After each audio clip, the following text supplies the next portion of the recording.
tuna sekitar 1 sampai 2 tahun yang lalu. Mulai dari harga Rp25.000 sampai 40.000. Energi Sukses Bisnis hanya di RRI Pro 3, Jaringan Berita Nasional. Energi Sukses Bisnis RRI bersama dengan 11 founder dan pebisnis ternama. Kami akan hadirkan tema malam hari ini yaitu mengembangkan koperasi kopi wanita Gayo merambah dunia. Seperti biasa telah hadir di Studio Pro 3 bersama saya malam hari ini ada Coach Margeti Herwin, Master Coach dan founder Smart Business Coaching Firm. Malam Coach. Malam, Assalamualaikum. Waalaikumsalam warahmatullahi wabarakatuh. Assalamualaikum untuk para pendengar XBIS RRI Pro 3 malam ini. Iya, kelihatannya cerah deh habis ngopi-ngopi di Wah, Aceh ya. luar biasa. Beberapa Iya. minggu banyak belajar tentang kopi dan menikmati kopi yang luar biasa. Wah, berapa minggu di sana Coach? 1 minggu 1 minggu. di Takengon, Aceh Tengah. Artinya XBIS malam hari ini oleh-olehnya adalah bagaimana mengembangkan koperasi kopi. Nah, ada Ini yang ya. menarik Gimana? karena koperasi kopi ini diisi anggotanya banyak wanita. Dan ini dari Gayo ya, Ya. Aceh Tengah, dan ternyata kopi Arabica Gayo ini menjadi kopi yang kualitasnya luar biasa terbaik. Bahkan sudah terkenal di dunia ya. Terkenal di dunia. Mhm. Makanya hari ini saya undang ketua Mhm. koperasinya ya, Bu Rizkani Ya. Melati. Assalamualaikum Bu Rizka. Waalaikumsalam Pak Coach Siti. Iya. Ini ada Bang Rudi yang malam ini menemani untuk kita berbincang nih Bu Rizka. Iya. Dan pendengar Pro 3, pemirsa RRI Net, Ibu Rizkani Melati, beliau adalah founder dan ketua koperasi kopi wanita Gayo yang tadi sempat disinggung di awal oleh Coach Getty. Kabar baik ya, Bu Rizkani ya? Baik Pak, terima kasih Coach Rudi. Iya. Kira-kira apa yang menarik dari pembahasan kita kalau kita mengangkat tema mengembangkan koperasi kopi wanita Gayo yang mungkin langsung Coach datangi langsung, melihat langsung di sana Coach? Ya, jadi saya dapat kesempatan karena ini adalah program Kementerian Pendampingan Koperasi, Bang Rudi. Jadi saya sekitar 5 hari lah ya di sana mendampingi teman-teman anggota koperasi wanita Gayo dan Kokowa Gayo ini yang terpilih untuk didampingi dari koperasi yang tradisional menjadi koperasi modern nih Bang Rudi. Jadi apa yang kita berikan adalah bagaimana pemahaman tentang membangun usaha koperasi. Karena banyak orang merasa koperasi itu kuno, koperasi itu tidak keren lah gitu ya. Nggak kekinian. Nggak kekinian. Nah, ternyata Kokowa Gayo ini beda banget karena pasarnya tuh udah internasional. Ya. 80% kopi yang ya mereka olah ini diekspor. 80%. 80% Yang diolah adalah diekspor. untuk tujuan pasar ekspor. Ya, dan itu rutin dan itu kualitasnya juga tersertifikasi dan itu harus memenuhi sertifikat internasional gitu ya. Dan uniknya ini adalah salah satu kopi yang organik karena ini kopi di pegunungan, di hutan, di perbukitan gitu ya. Nanti mungkin Bu Rizka yang akan jelasin karena Bu Rizka sudah lama menggeluti kopi dan Bu Rizka ini juga seorang roaster. Wah. Roaster Bu Rizka ini karena waktu di sana kita di roasting kopi yang kita minum tuh roasternya Bu Rizka. Wow. Ya, jadi memang nggak banyak loh roaster-roaster itu di kota besar ini dan kopi Gayo ini pasti memiliki cita rasa. Tapi yang lebih uniknya lagi adalah koperasi kopi wanita Gayo yang sebagian besar ditangani perempuan. Saya ingin ke Bu Rizkani dulu. Bu Rizka, jadi sudah berapa lama Kokowa Gayo ini didirikan sampai dengan saat ini, Bu? Saat Halo, Bu Rizka. R30 RRI, salam jumpa. Jadi Koperasi Kokowa Gayo berdiri tahun 2014, saat ini hampir berusia 10 tahun. 10 Sudah tahun. 10 tahun, ya. 10 tahun, iya. Apa bidang di koperasinya nih Bu, di koperasi kopi wanita Gayo ini yang menjadi spesifiknya nih Bu? Kalau kita mengolah kopi dari cherry sampai menjadi ready ekspor, Pak. Oke, artinya Ya, ada pendampingan ke petani berarti Bu ya? ada Pak. Jadi kita ada mengaplikasi sertifikat organik dan fair trade. Itu setiap penjualan kita ke luar negeri ada uang premium yang dikembalikan kembali ke koperasi, dikelola koperasi, dan setiap premiumnya itu ada 25% yang wajib kita berikan ke petani itu untuk peningkatan produksi dan lingkungan. Iya. Jadi di sana mereka dilatih bagaimana memproduksi kopi yang baik, bagaimana mendapatkan cita rasa yang baik, gitu Iya, Pak. iya. Ini tingkatnya kalau di kopi namanya grader ini coach ya. Yes. Ya, Oh, jadi iya. betul-betul dipahami seluruhnya seluk-beluknya. Ada berapa petani kopi Bu yang di bawah yang didampingi oleh koperasi Koko Wagayo ini Bu Rizka? Ada Wah, 370 petani perempuan ya. di Gayo, ada di kedua kecamatan, Kecamatan Bandar dan Permata. Ya. Hmm. Tentu perjalanan 10 tahun kan nggak mudah coach ya. Ya. Nggak mudah sekali untuk bisa. Mungkin kalau orang lihat atau saya lihat, wih enak banget ya. Pasarnya sudah internasional, sudah betul-betul memenuhi standarisasi kopi internasional. Cerita dong Bu, awal atau bisa sampai sekarang ini menembus pasar internasional ini, apa yang menjadi komitmen besar dari Koko Wagayo ini Bu? Jadi Pak, dulu saya pendiri Koperasi Permata Gayo juga. Di sana ada 3.000 petani yang semuanya kebanyakan laki-laki. Jadi jadi setiap 50 petani ada satu delegasi yang selalu hadir ke koperasi untuk rapat-rapat. Jadi dari 53 delegasi hanya 3 perempuan yang hadir untuk mewakili petani. Ya, Jadi mungkin karena ada penghargaan yang tinggi, penghormatan yang tinggi terhadap mungkin di ruangan itu ada abang ipar, mertua, jadinya mereka enggan mengungkapkan apa sih yang dibutuhkan petani perempuan. Dari situ saya dan beberapa teman punya inisiatif, kenapa kita nggak buat ruang sendiri yang bebas mengungkapkan perasaannya, kebutuhannya gitu Pak. ya, ya. Jadi di 2014 eh, semuanya dimudahkan. Hanya saja di saat mendirikan koperasi ini butuh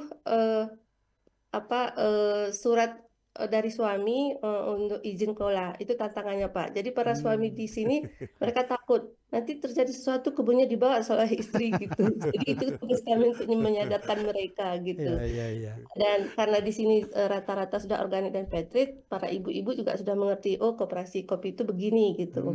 Nah, berdirilah koperasi Koko Wagayo di tahun 2014. Sampai dengan sekarang ya. Iya, sampai 80%-nya diekspor kemana saja nih, Bu Rizka? ya. Kita punya ada importir. Kalau tahun 2015 itu ada ke Eropa, Pak. Tapi dengan saat ini ke Eropa agak susah. Mungkin ada kebijakan dari pemerintah yang membuat mereka nggak mau beli rempah-rempah dari Indonesia gitu. Jadi ada kesulitan untuk masuk ke sana. Kalau sekarang Pak itu lebih banyak ke Amerika. Amerika masuk ya. Ada 7 pembeli kita di sana importirnya. Wow. Ada Oppo, Dr. Refill, Wow. ada Atlas, Kooperatif Kopi, Green Polia. Ada sedikit ke Korea Pak, sekitar 6 ton per Waduh, tahunnya. luar Ada biasa. juga Inter Amerika, ada Royal. Coach, ini luar biasa loh yang Coach tadi katakan bahwa pandangan orang tentang koperasi itu kuno, jadul, nggak menyentuh atau nggak berbicara tentang ekonomi saat ini, bisnis saat ini, tapi dijawab semuanya oleh Bu Rizka. Iya. Jadi belum terlambat kan Coach ya. Dan langkah apa yang disiapkan ketika sekelompok orang mungkin ingin mengikuti jejak Bu Rizka untuk membuat suatu aktivitas usaha dalam bentuk koperasi? Jadi yang kita dampingi adalah bagaimana memanage untuk bisa bekerja secara profesional. Ya, mereka mulai mengatur pembagian kerja, mereka mengatur apa strategi yang harus mereka bangun sehingga mereka mengerti pasarnya ada di mana, memperbesar pasar, bahkan juga mendiversifikasi yang namanya produk. Nah, produk kopi ini kadang-kadang kita mikirnya hanya kopi, ternyata enggak. Dengan teman-teman anggota koperasi wanita ini yang sebagian ada yang bisa jadi barista, ada yang bisa jadi roaster gitu ya. Iya. Sebenarnya itu bisa menjadi sumber pemasukan sebagai pemasukan dari pemberian training, pelatihan, pendampingan, atau bahkan teman-teman koperasi ini masih punya peluang untuk membuat sebuah kedai kopi yang di branding. Banyak sebenarnya. Walaupun core bisnisnya bukan itu ya. Iya. Tetapi itu bisa sangat berpotensi. Sangat berpotensi. Karena kalau mereka menambah berarti mereka butuh anggota lebih banyak, lahannya pun udah terbatas. Kan biasanya gini Coach ya. Orang mau berusaha itu Apa dulu nih? Target pasar dulu atau yang seperti coach katakan tadi? Ya, Gimana jadi nih? pada saat kita memulai sebuah usaha, tentu yang saya tanya adalah visi misi koperasi ini apa? Sampai titik mana tujuan paling akhir yang diinginkan? Baru dari situ muncul tujuan besar apa yang mau dicapai dalam 5 tahun ini, atau bahkan bisa diturunkan dalam per 10 tahun, Mhm. dan nanti baru ke 1 tahun kita fokus di mana. Karena Hmm. banyak generasi muda yang menurut saya juga potensial untuk meneruskan koperasi ini. Tentu dengan pemikiran-pemikiran mereka sesuai dengan zamannya mereka. Kadang-kadang kalau kita lihat orang tua kita itu bisnis kopi, petani kopi, kirimnya hanya bin. Karena mereka Ya, tiap hari ya, melihat itu, ya. mereka kadang-kadang merasa, aduh bisnisnya segini doang. Mengidentifikasi potensi berarti coach ya? Iya. Hmm. Nah begitu kita bisa membuat mereka untuk membangun yang tadinya cuma petani kopi atau bahkan ekspor biji kopi ini menjadi sebuah produk kopi Mhm. Arabica Gayo dengan beberapa rasa, dengan beberapa varian, tentu ini jadi beda, Bang Rudi. Mhm. Apalagi mereka bisa bikin kreativitas baru dengan sekarang munculnya beberapa kedai kopi, dan ternyata barista Gayo itu dicari di Aceh atau di beberapa kedai kopi yang ada, dan pasti rame kalau dia tahu, oh ini baristanya orang Gayo gitu. Nah itu apa ya, secara umum gitu ya. Jadi kita nggak tahu kenapa, mungkin karena mereka merasa bahwa mereka meraciknya paling enak misalnya ya. Dan ini kan potensi. Potensi ya. Kalau kita punya peluang, kita punya potensi. Tapi kadang-kadang peluang itu nggak bisa kita ambil karena potensi kita terbatas. Ya, ya. Kenapa potensi kita terbatas? Karena kita tidak mencari resource. Jadi 3 hal ini. Stagnan di situ ya. Yes, 3 hal. Peluang ada, potensi kita tingkatin.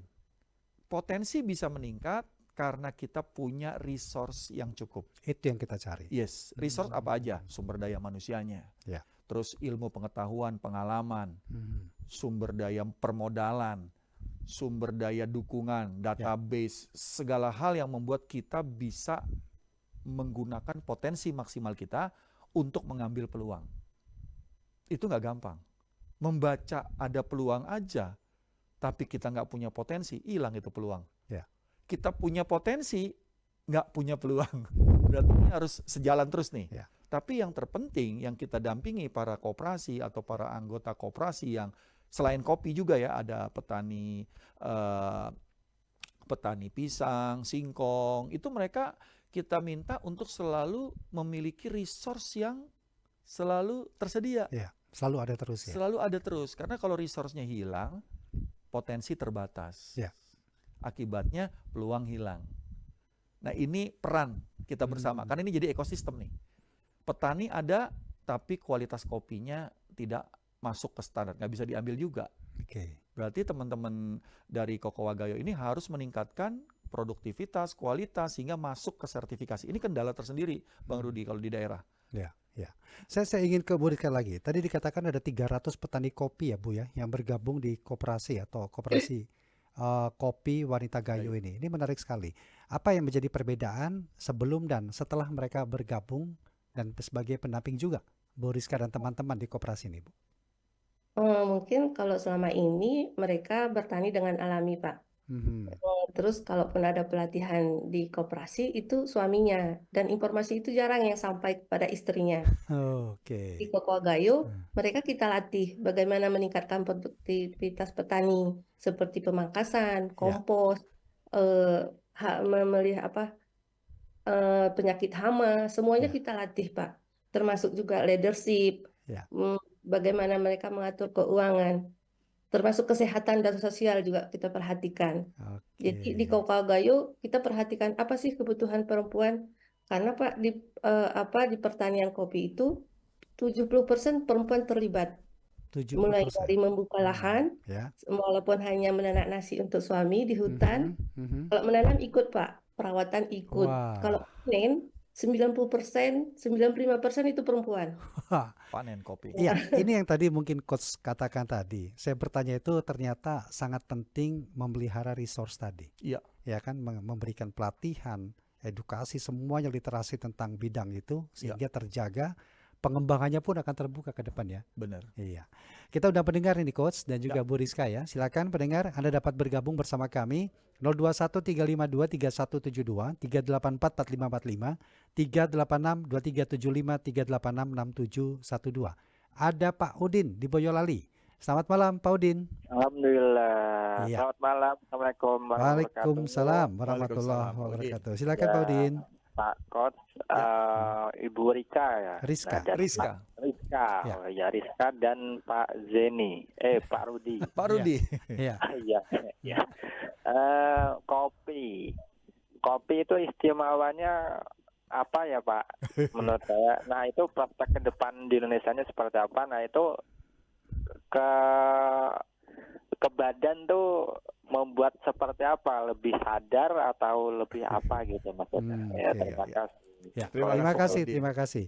Mungkin keistimewaannya apa dan bagaimana prospeknya ketika kopi itu menjadi satu komoditas bisnis, terutama di usaha-usaha menengah. Gimana nih, Coach? Ya, jadi kalau kita lihat kopi ya, dia booming beberapa tahun terakhir nih kopi Ya. di Indonesia. Banyak kedai kopi yang tumbuh, tapi banyak juga yang tumbang. Artinya, orang itu minum kopi bukan sekedar cuma untuk minum karena haus. Kadang-kadang minum kopi karena ingin menikmati suasana, teman ngobrol. Satu tadi dibilang, membangun konsentrasi lebih gitu. Kadang-kadang saya itu kalau mau olahraga tuh kadang-kadang sebelum saya bertanding saya minum kopi. Wow, Bang espresso Rudi. lagi ya. Iya, karena itu ternyata bisa meningkatkan adrenalin. Iya. Ya, dan kenapa kopi di sini itu ngebedainnya susah ya, karena saya juga baru tahu setelah saya bergaul dengan banyak petani kopi, barista, roaster ya. Ternyata kopi yang bagus pun kalau ngerostingnya nggak jago nggak enak juga jadinya. Jadi itu semua peran, banyak peran.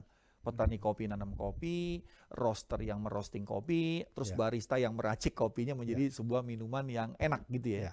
Mungkin kalau dari Bu Rizka ada ini nggak Bu penjelasan nih Bu tentang bagaimana ngebedain kopi Tapi yang sebelum ke Bu Rizka, Oh, ya. kita izin terima lagi pendengar ya. Oh siap, boleh dicatat dulu tuh Bu. Ini kelihatannya banyak yang ingin mengikuti jejak Bu Rizka ini. Ada Bu Indra di Cirebon. Selamat malam, Bu Indra. Selamat malam Bung Rudi Z. Iya, Bu Indra, Bu silakan. Rita dan Coach Coach Getty. Getty. Iya. iya. Assalamualaikum warahmatullahi Waalaikumsalam wabarakatuh. warahmatullahi wabarakatuh. Waalaikumsalam. Saya jadi tertarik nih Bung Rudi. Mhm. Anak saya di sana di rumahnya di daerah Lembang, Ya. di gunung-gunung itu menanam kayu suren untuk bekal katanya 10-20 tahun mendatang Ya. kalau anaknya udah nanti cucu saya udah kuliah. Nah, di antara pohon itu mereka menanam kopi, ada yang menyarankan. Dan 2-3 tahun terakhir ini ternyata kopinya juga berbuah dan menghasilkan, mereka senang-senang saja untuk konsumsi dekat-dekat begitu. Nah, mendengar Bu Rita dan Pak Joni ini mungkin bisa apa ya, bisa menghasilkan sesuatu yang lebih, yang baik untuk bekal anak-anaknya itu nanti.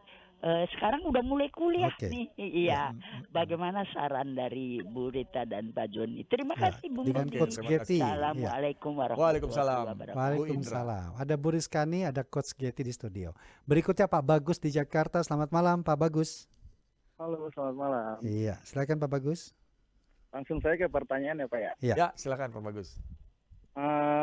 Pertanyaan saya, apa yang menjadi keistimewaan kopi Gayo sehingga sukai di mancanegara?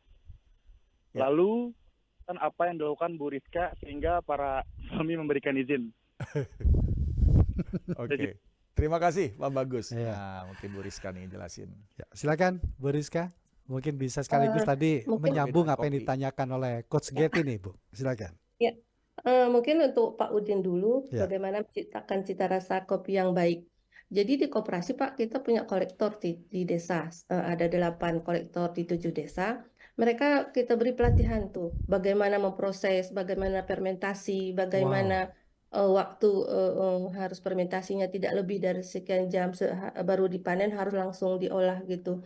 Jadi para kolektor kita di desa itu mereka sudah paham bagaimana menciptakan rasa kopi yang enak gitu. Jadi mereka itu sudah ahli. Ada risiko kalau mereka tidak melakukan itu. Jadi di saat ada salah dalam pemrosesan, itu kami sebut fermented. Itu tidak bisa walaupun bijinya cantik dan bagus, itu harganya akan jatuh sampai 60%. Wow. Jadi kolektor termasuk delegasi, itu mereka sudah kita latih untuk mengcupping. Ini kalau Ibu lakukan salah prosesnya. Nah, ini kalau bagus prosesnya. Proses yang bagus itu meningkatkan kualitas dan memberi harga yang tinggi gitu Pak di kopi. Ya. Untuk Ibu, saya lupa nama Ibu Indra. Indra. Iya. Mungkin bisa Jadi sharing. itu, iya, kalau kopi itu komoditas nomor 2 dunia, Bu. Saya mikirnya sama kayak rokok. Laki-laki itu kalau disuruh berhenti merokok dan ngopi itu dia marah. Tapi kalau nggak ada beras mereka aman-aman aja. Jadi di 3 tahun terakhir ini, Bu, permintaan kopi dunia itu sangat tinggi. Harganya juga melambung tinggi, termasuk kopi Robusta. Tidak pernah di harga 95.000, yang biasanya hanya 45.000. Jadi Bu, bisnis kopi ini sangat bagus, termasuk di Gayo itu menjadi pendapatan utama bagi 70% petani di Gayo. Jadi 70% petani di Gayo pendapatannya dari kami kopi ya. hidup, sekolah, semuanya dari kopi, Pak. Iya, iya. Iya, jadi kalau bisa Bu diluaskan lagi kebunnya biar jadi petani sukses. Iya, untuk Bapak Pak yang Bagus. Ya. Pak Bagus, Keistimewaan kopi Gayo. kopi Gayo itu punya cita rasa yang bagus, Pak. Kalau kami di sini menyebutnya nendang. Jadi kopi Gayo itu punya aftertaste berat. Jadi kami sudah keliling tuh di roaster-roaster Amerika. Biasanya itu kopi Gayo itu jadi micin, Pak. Jadi Jadi mecin. kalau 1 ton Jadi Campuran. blending. Jadi kalau 1 oke, ton ya. mereka Ya, ya. roasting, 70% itu dari negara seperti Brazil. Nah, 300 kilo itu harus masuk kopi Gayo. Itu membuat rasanya lebih berat dan lebih enak gitu. Apapun Jadi kopinya di sana itu, Bu ya. iya Pak. Jadi Wow. kalau mereka hanya menjual kopi Gayo itu sangat mahal harganya. Iya, Jadi iya, mereka iya. memblending dengan kopi-kopi dunia lainnya. Jadi kalau kopi dunia lainnya ada kayak rasanya kayak teh gitu Pak, ringan. Ya, Kalau kopi Gayo itu berat, nendang ya. gitu. Jadi rasanya enak gitu. Ya, ini ada satu pertanyaan lagi dari Pak Bagus tadi ya. Tapi berarti ini mirip-mirip dengan cerutu. Apapun tembakonya bagian luarnya itu dari Indonesia. Hampir sama seperti itu. Iya. Baik, kemudian Pak Bagus juga bertanya bagaimana sih Bedain rasa ya. suami memberikan izin Oh, tadi. suami memberikan izin. Ini Alasannya apa ya? apa yang menjadi alasan? Faktor ekonomika atau memang melihat prospek yang cukup bagus atau gimana nih Bu Rizka? Bisa diulang, Coach? Ya, pertanyaan dari Pak Bagus tadi, selain keistimewaan kopi Gayo, bagaimana suami bisa memberikan izin tadi nih, Bu Rizka? Oh iya, Ya. dengan izin kelola Pak. Jadi Ya. iya itu tugas terberat kami mendirikan koperasi pertama. Jadi kami jelaskan bahwa ini izin kelola Pak. Istri Bapak hanya memutuskan ini kopinya terdaftar ke Kogayo dan hasilnya harus dijual ke koperasi Kokoa Gayo gitu. Setelah memberi pemahaman seperti itu, mereka jadi ngerti, oh jadi kalau terjadi perceraian itu kebunnya nggak dibawa sama istri ya gitu katanya. Iya Pak gitu. Jadi perceraian. Oh begitu ya Bu ya. Oke, saya ingin ke Coach Getty lagi. Coach, jadi dari rangkaian apa yang tadi diceritakan dan juga ditanyakan oleh pendengar, jadi komponen utama apa ini Coach ketika kita sudah melihat ada peluang, ada potensi untuk bisa kita kembangkan ini Coach? Jadi pada saat kita sudah punya resource yang cukup Ya. dan itu siap, berarti potensi bisa kita naikin nih. Sehingga setiap peluang yang ada kita bisa ambil. Karena permintaan untuk misalnya Kokoa Gayo nggak ada kedainya ya. Kokoa Gayo nggak punya produk bean-nya yang itu karena sekarang pasarnya ekspor itu belum terpikir dan ini masih dalam perencanaan untuk bisa mengembangkan. Ya. Dan ini proses perlu pendampingan, perlu belajar ilmu bisnisnya lagi karena nggak gampang. Karena selama ini produsen sekarang juga ikut misalnya membuat sebuah kedai kopi atau apapun, dan itu adalah bagian dari diversifikasi produk yang perlu dipikirin oleh Cocoa Gayo untuk lebih berkembang.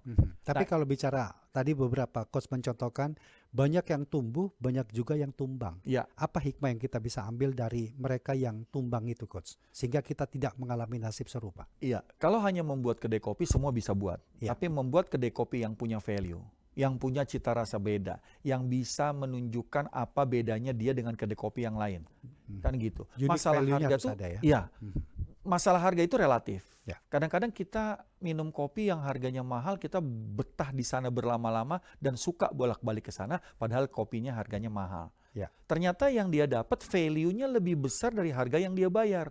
Jadi sebenarnya dia dapat value di situ. Yang tadi rasanya berat gitu ya. Dan kopi Gayo kenapa sangat mahal, ternyata jadi medicine, jadi vetsin, jadi untuk penyedap kopi-kopi yang lain. Ada yang lain. Ya, jadi nendang katanya kan gitu kan. Nah itu kan bukan serta-merta hanya ditentukan atau di branding aja, tapi memang benar kualitasnya seperti itu. Dan disinilah para petani Gayo dan ada beberapa koperasi di Gayo yang koperasi kopi ini mereka terus ya untuk bisa memenuhi permintaan dunia terhadap kopi. Sampai saat ini antara permintaan ya menurut Bu Rizka tidak semuanya bisa dipenuhi juga. Gitu. Wow. Jadi peluangnya masih banyak ya Bu? Iya, sangat Pak. Malah ini kekurangan. Ini harganya adalah harga tertinggi. Asalan saja di harga 103. Belum ready. Kalau ready 123.000 Pak. Sekilo itu Bu ya? 1 kilo. Ya. Nah Bu, pengalaman dong berbagi juga. Bagaimana sih Ibu bisa membangun jaringan internasional ini Bu? Ya, sebenarnya ini anugerah dari Allah buat saya. Dulu memang saya terlahir dari anak petani dan ibu saya ada jualan buka toko gitu. Jadi kopi itu sudah bukan hal yang asing bagi saya. Jadi dengan adanya koperasi Petrit dan organik itu lebih memudahkan kita untuk memasarkan kopi ke dunia.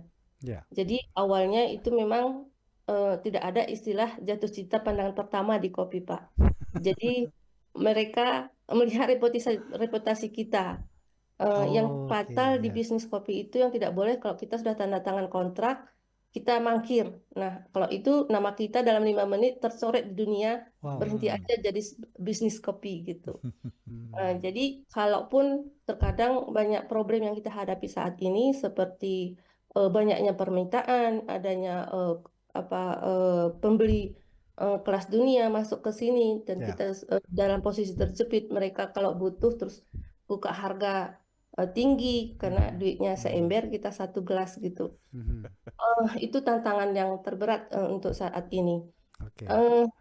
Bisa maju begini Pak, sebenarnya ada dukungan yang keluarga yang sangat luar biasa. Kebetulan profesi suami saya sama, dia menangani sertifikasi di koperasi. Jadi kalau kami pergi tuh sama-sama Pak. Tantangan terbesar di diri saya itu. Ada dukungan. Terkadang saya mau nyerah gitu dengan banyaknya problem yang dihadapi. Tapi berkat dukungan keluarga, saya tetap maju untuk dan bertanggung jawab di organisasi Cocoa Gayo gitu. Bagaimana tetap eksis, bagaimana mempertahankan organisasi ini gitu Pak. Artinya komitmen tinggi itu perlu ya selain hal lainnya. Dukungan keluarga. Tapi nanti saya tanya juga dukungan pemerintah gimana nih untuk pengembangan koperasi kopi Wanita Gayo. Tapi kita ke pendengar lagi Coach. Pak Agung di Jakarta. Selamat malam Pak Agung. Selamat Mas Rudi, Pak Kos dan Ibu narasumber. Assalamualaikum warahmatullahi wabarakatuh. Waalaikumsalam. Iya, tadi saya sudah dengar banyak tentang perkembangan bisnis yang dari Ibu narasumber ya dan juga Ibu Rizkani. Dan konsultasi dari Bapak Coach ini. Kita tahu bahwa UMKM itu memang ada yang bagus kondisinya karena dia mungkin sudah punya jaringan pasar, ada yang belum. Nah, untuk yang sudah bagus jaringan pasarnya dan bisa memasarkan selama ini, kita tahu bahwa di bisnis itu ada pasang surutnya. Kira-kira bagaimana untuk agar bisa konsistensi di dalam mempertahankan prospek bagus di bisnis ini, terutama di bisnis kopi ini. Kita kan mengingat bahwa pemain bisnis kopi itu banyak, ya. Ada yang kopi skala pabrikan yang sudah saset-sasetan atau dia semacam dikemas. Ada yang langsung dari tradisional di daerah-daerah. Itu bagaimana cara menghadapi persaingan-persaingan seperti itu di bidang kopi ini? Saya perintah itu. Terima kasih. Assalamualaikum warahmatullahi wabarakatuh. Terima kasih Pak Agung. Waalaikumsalam warahmatullahi wabarakatuh. Menarik ini. Ya. Komitmen, konsistensi. Bagaimana kita bisa menjaga konsistensi seperti Bu Rizkani ini, tetap memberikan semangat diri kita, walaupun kita sadar ini prospeknya cukup besar ke depannya. Gimana, Coach? Jadi gini, saya banyak dampingi UKM. Ya. Pada saat saya dampingi, mereka merasa bisnisnya sudah besar. Mereka merasa bisnis sudah cukup dan mereka sudah nyaman dengan apa yang mereka dapat. Saya cuma nanya begini, kalau Anda memiliki kompetitor yang akhirnya membuat pelanggan Anda lari dari Anda ke kompetitor Anda, saya tanya, kenapa?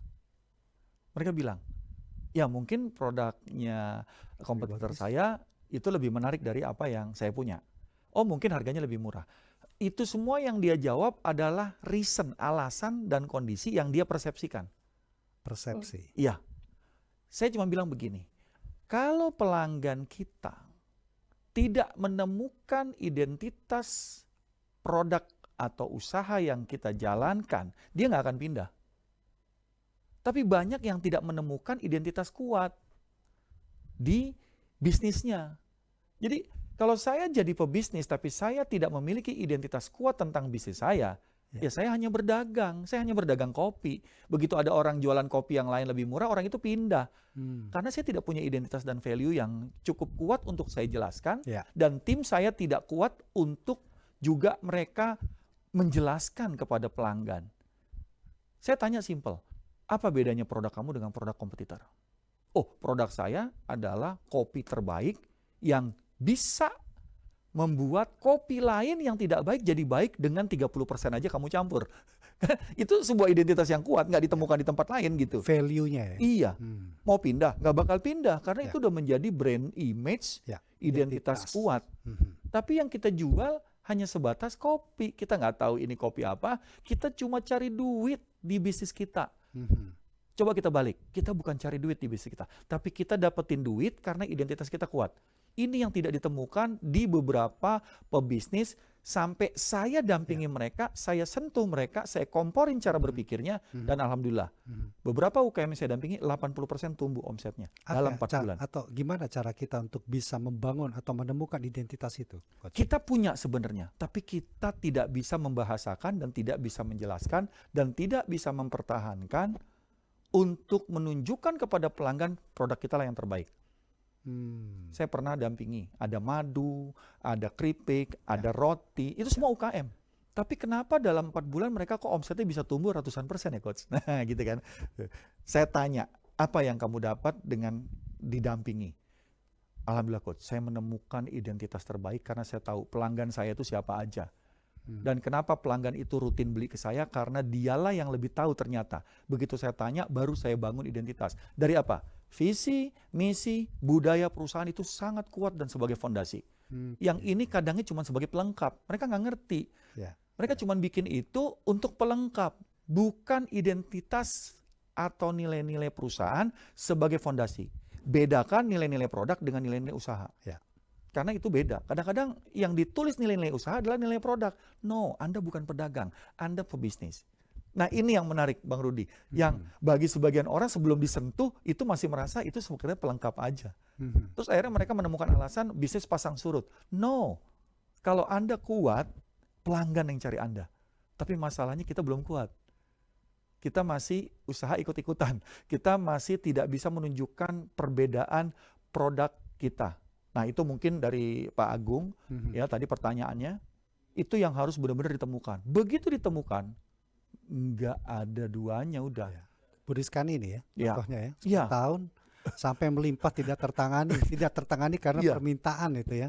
Dan konsistensi dalam kualitas itu sangat-sangat dijaga sekali. Nah pendengar RRI Pro 3, saya udah edisi ke-14. 13 edisi sebelumnya yang saya undang adalah binaan saya yang saya dampingi yang tumbuh bisnisnya sampai saat ini. Wah. Jadi bukan sekedar saya undang terus dia cerita bisa, enggak. Terakhir jangan lupa ini Instagramnya coach ini. Iya. Dan itu satu hal yang saya undang karena dia adalah energi sukses bisnisnya. Itu dia. Jadi energi sukses bisnis itu adalah melengkapi atau sebenarnya bahasa lain dari identitas kita itu ya. Yes. Itu Jadi energinya ya. judul acara kita ini nggak sebenarnya kita cuma nyebut energi sukses Ya, bisnis, tapi itu ada artinya. Iya, betul. Dan semua pembicara atau narasumber yang saya undang, coba Energi. cek lagi nih di rekamannya kan rekamannya nih di YouTube-nya saya. Ya, itu boleh dengerin satu-satu dan itu kaya dengan inspirasi. Jadi kita ini bukan cuma sekedar talk show yang biasa, mudah-mudahan ini menginspirasi dan banyak orang di luar sana yang bisa ambil maknanya dan berubah menjadi usaha yang lebih baik lagi dari sebelumnya. Jadi, mari kita memitigasi apa yang akan kita jalankan sebagai usaha, temukan identitas, komitmen tinggi, konsistensi tinggi yang paling penting. Makanya bilang, Coach Getty motivator, bukan, saya komporator karena saya sentuh potensinya supaya bisa ambil peluang dan naikkan resources. Oke. Kembali ke Bu Rizkani tadi, Bu. Dukungan keluarga sudah cukup besar, konsistensi Bu cerita luar biasa, identitas sudah terbentuk seperti yang digambarkan dari Coach Getty. Pemerintah sendiri bagaimana di sana memberikan dukungan untuk koperasi Kopi Wanita Gayo ini, Bu? Ya, kebetulan saat ini Koperasi Kokoa Gayo masuk prioritas pemerintah, Pak, termasuk kayak pelatihan dengan coach marketing. Terus kita juga ada mendapat pendanaan dari LPDB sekitar 3 miliar lebih, gitu, Pak. Wah. Dukungan pemerintah sangat bagus. Ya. Boleh tahu Bu omsetnya berapa? Kalau tahun ini ada sekitar 34 miliar, Pak. Masya Allah, 34 miliar untuk tahun ini. Itu pun belum tertangani semua ya, untuk semua permintaannya ini. Ya, kebetulan kita banyak pembeli. Sebenarnya di kopi itu bagaimana mempertahankan konsistensi, kita harus menjaga kualitas. Nah, apapun yang terjadi, kualitas nomor satu. Itu yang membuat pembeli kita tetap betah dengan kita. Yang kedua, komitmen. Apapun yang terjadi, tinggi pun harga di lapangan, kita tetap. Jadi pernah satu waktu, Pak, 2019 itu kita mengalami kerugian. Satu kontainer itu kerugiannya bisa beli Innova baru. Dan itu terkirim sampai 6 kontainer. Ada 6 mobil baru yang bisa kita beli dari kerugian. Itu kerugian. Dan kita harus tetap komitmen karena kita mikirnya bisnisnya nggak sampai di sini. Kita bisa koperasi itu turun-temurun sampai ke anak cucu. Karena ini adalah masa depan mereka. Dan kita lebih gampangnya, mereka juga mungkin kita ada, ini perempuan semua nih. Kita lebih mudah memasarkannya gitu, Pak. Itu salah satu identitasnya juga ya, Coach? Iya, tahu sudah. Saya minggu lalu ke sana. Saya minggu lalu ke Takengon. Training teman-teman dari Koperasi Kopi Wanita Gayo yang sebenarnya mereka punya pabrik itu di Kabupaten Bener Meriah. Dan itu bersebelahan dengan kota Takengon. Dan saya naik pesawat ke Medan 2 jam. Dari Medan saya nggak dapat pesawat ke Loksmawe, saya jadinya ke Molabo. Dari Medan Molabo itu 1 jam, Bang Rudi. Dari Molabo saya naik mobil, itu 6 jam lewatin 3 bukit, baru nyampe Takengon. Perjalanan yang panjang. Pulangnya saya nggak dapat lagi tiket dari Loksmawe untuk balik Jakarta karena mau dekat Lebaran Haji. Saya ke Banda Aceh. Itu sekitar 8 jam dan 9 jam. Darat lagi itu. Darat lagi untuk saya balik ke Jakarta dari Banda Aceh. Jadi teman-teman Kokoa Gayo ini ada di Kabupaten Bener Meriah yang ada di Aceh Tengah. Itu di dekat Danau Laut Tawar. Indah pemandangannya. Ya, jadi di sana itu banyak kedai kopi. Sempat ngopi di sana berarti? Oh iya ngopi. Di pinggir danau itu enak banget tuh kita ngopi tuh, Bang. Sambil ngobrol gitu ya, nggak inget waktu. Karena kan di sana maghribnya aja udah sampai deket jam 7. Karena di ujung barat Indonesia. Tapi saya merasakan bahwa masyarakat desa gitu ya, mereka punya potensi luar biasa. Dan ini adalah peluang yang bisa terus dikembangkan. Yang paling penting adalah tetap menjaga kearifan lokal. Itu tidak bisa terlupakan. Iya. Jangan ditinggalkan. Jangan ditinggalkan. Jangan cari intan berlian ke daerah lain lah. Sementara intan berliannya ada di negeri sendiri. Ya, jalan-jalan ke luar negeri, negeri kita ini banyak. yang tempat jalan-jalan yang luar biasa. Cuman mungkin tidak terekspos atau kita tidak tahu gitu ya. Dan itu luar biasa. Dan ini juga perlu menjadi daerah tujuan wisata. Karena kan sekarang Pak Menteri Kementerian Pariwisata Ekonomi Kreatif ya, itu mulai membangun tempat-tempat wisata. Ya, dan sebenarnya di Kabupaten Bener Meriah itu udah ada lapangan terbang, Bang. Cuman sekarang lagi di stop dulu karena kurang penerbangannya. Lapangan terbangnya udah ada. Makanya saya kalau di sana ya lewatnya lewat ini, lewat Molabo atau pulangnya Banda Aceh. Iya. Oke, sebelum nanti Coach Getty memberikan penutup, saya ingin ke Ibu Rizkani, ada pesan Ibu yang mungkin bisa disampaikan bagi pendengar Pro 3 pemirsa RRI Net yang ingin mengikuti jejak yang dilakukan oleh Ibu Rizkani. Silakan Bu. Kepada pemirsa Pro 3 RRI, apapun itu usaha kita, bisnis kita, tetaplah berjuang. Naik turunnya usaha itu hal biasa. Kita harus gagal dulu, baru bisa sukses. Ya. Oke, mantap nih pesannya. Kalau dari Coach Getty? Ya, jadi kita kaya akan kearifan lokal, ya, produk asli daerah, dan siapa lagi yang bisa kembangi kalau tidak masyarakat daerah itu sendiri. Ya, dan saya keliling ke beberapa daerah di pelosok nih, Bang Rudi. Bukan cuma di kota besar, saya ke pelosok-pelosok, dampingi koperasi dari Aceh, ya. Tim saya ada yang ke Lampung, ke Palembang, ya, bahkan ke Solok. Nih nanti berikutnya akan ke Makassar, sekarang lagi ada di Malang ya, mendampingi koperasi yang ada di Pasuruan sama di Malang gitu ya. Dan kita benar-benar melihat bahwa ini potensi. Akan lebih banyak lagi koperasi-koperasi yang kita dampingi untuk bisa membantu ekonomi kerakyatan lebih tumbuh. Karena dengan ekonomi kerakyatan kita tumbuh, insya Allah kita akan sejahtera. Dan ini masih banyak peluangnya. Jadi lakukanlah apa yang menjadi kebanggaan daerah, bangun identitas yang kuat, bangun nilai-nilai budaya daerah yang luar biasa, sehingga kita dilihat dunia dan pelanggan yang datang. Nggak perlu nyari pelanggan. Itu pesan saya yang terakhir.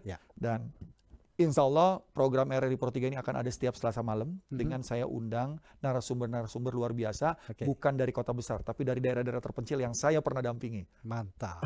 Sebelum kita tutup, Instagramnya Coach? Yes, Instagram saya Coach Getty, @CoachGetty.